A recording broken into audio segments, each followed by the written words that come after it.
Hello, my name is Maharshi Vyas, ID 2014014114, and I will be starting our project extending Cello to make it more user friendly for generating genetic circuits.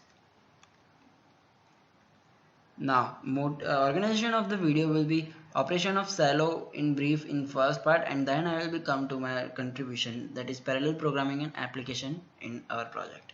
So, Cello is a tool for genetic design automation which makes genetic circuits automatically by the user provided circuit in form of code of hardware descriptive language Verilog. First, we will talk about how Cello works. So, Cello has a library of biological gates based upon NOT and NOR logic based repressors, and connections are combined of input and output of RNA polymerase. High and low flows of RNA polymerase refer to high and low states. Now, high inputs in the repressor lower the output flux of the promoter, which simply denote a NOT gate, and then adding two inputs sequentially will make it a NOR gate, and by using a NOR gate we can make any gate possible. So the library of Cello is made up of least interacting biological proteins. As we can see here, most of the biological proteins selected for the library do not interact with each other.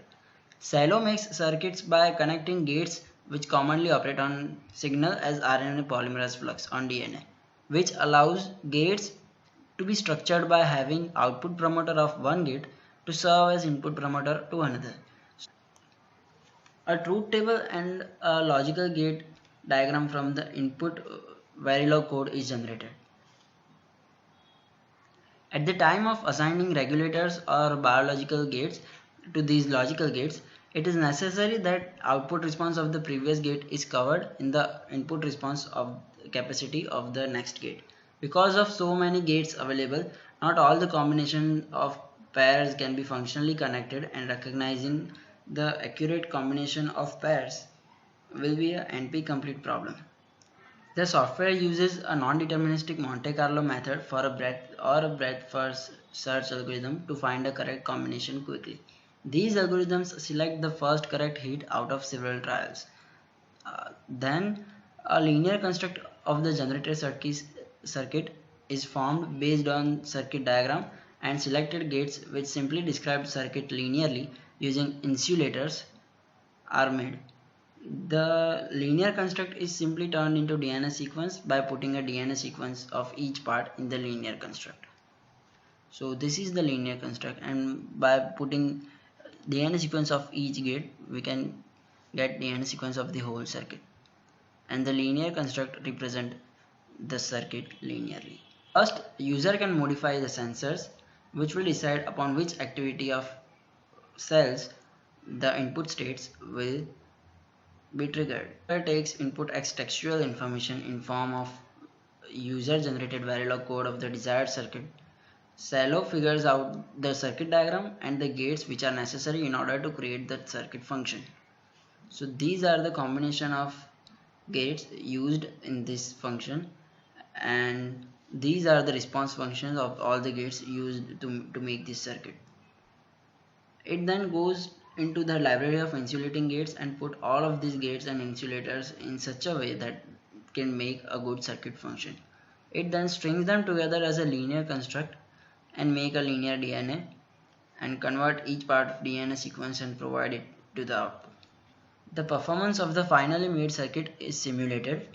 Corresponding plots are provided in the output, and this is the final plot. These are the plots of individual gates, and this is the output plot. Now, organism on which the circuit will be programmed and the output form has to be specified by user, and also a different gate technology can be employed. But there are some limitations of the software, one of which is the input capability of the software, which is only Verilog code in this case. Synthetic biologists generally do not happen to be good practitioners of Verilog, and there should be a more generic and less complex way to provide input in the software. If we try to describe the circuit functionally, that is by truth table in Verilog, even for tiny input pins the code can take more than 1000 lines. Logisim is a GUI software for making logic based circuits. We are providing a software extension which takes input circuit from generic Logisim GUI and converts that information to Verilog code, which is directly usable in Cello. The whole implementation will be described by my colleagues of the project, and in following videos I have participated in making the algorithm parallel, so I will start the introduction of parallel programming. So processors having multiple cores are abundant these days. Parallel programming is simply dividing the work of a single core into multiple cores working in parallel and achieving faster implementations. If there are 4 threads in a processor, then we can achieve running time of nearly 4 times shorter theoretically. To divide work between threads, we have to take care of data dependencies. For independent data, such as initializations, we can do it easily by just making it parallel simply like this code, where just threads are spawned, the threads are started, and threads just execute the function.